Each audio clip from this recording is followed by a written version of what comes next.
நம்ம ஏன் ஃபெமினிஸ்ட்னு சொல்றோம்? இந்த கேள்விக்கான பதில் நம்ம தெரிஞ்சுக்கிறதுக்கு முன்னாடி அவர் வாழ்ந்த காலகட்டத்துல பெண்களை எப்படி வழிநடத்தினாங்க அப்படின்றத நம்ம புரிஞ்சுக்கணும். இப்ப இருக்க இந்த ஜெனரேஷன்ல ஒரு பொண்ணு படிக்கிறதோ வேலைக்கு போறதோ டாக்டர், இன்ஜினியர், கலெக்டர் இப்படி ஆகுறது எல்லாமே ரொம்பவே நார்மலா இருக்கலாம். ஆனா 100 வருஷங்களுக்கு முன்னாடி இது எல்லாமே எப்படி இருந்திருக்கும்? அந்த காலத்துல பெரும்பாலான பெண்களை பள்ளிக்கூடங்களுக்கு அனுப்பாம வச்சிருந்தாங்க. அதுவும் இல்லாம சின்ன வயசுலயே குழந்தை திருமணம் செஞ்சு தனக்கு தேவையான எந்த முடிவையும் சுயமா எடுக்கக்கூடிய நிலையில ஒரு பெண்ணை அவங்க வழிநடத்தல. இது எல்லாமே நடந்துட்டு இருக்கக்கூடிய அந்த சமயத்துல தான் ஒரு குரல் எழுந்துச்சு.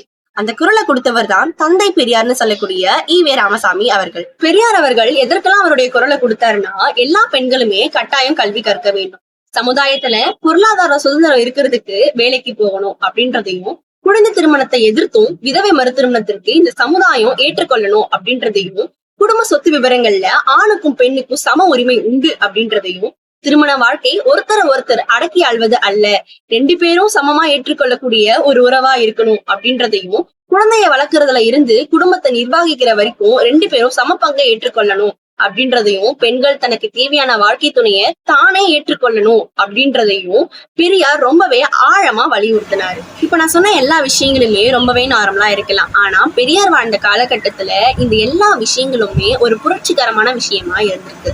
அதனாலதான் பல ரிசர்ச்சர்ஸும் ஹிஸ்டோரியன்ஸும் பெரியார் சொன்ன கருத்துக்களை வச்சு இவர் ஒரு ஃபெமினிஸ்ட் அப்படின்னு சொல்லிட்டு டிஸ்கிரைப் பண்றாங்க. இந்த வீடியோவை பற்றி நீங்கள் என்ன நினைக்கிறீங்க அப்படின்றத கமெண்ட்டில் ரெஸ்பெக்ட்ஃபுல்லாக சொல்லிட்டு போங்க. இந்த மாதிரி நிறைய வீடியோஸ்க்கு என்னோட சேனலை மறக்காமல் சப்ஸ்கிரைப் பண்ணிக்கோங்க.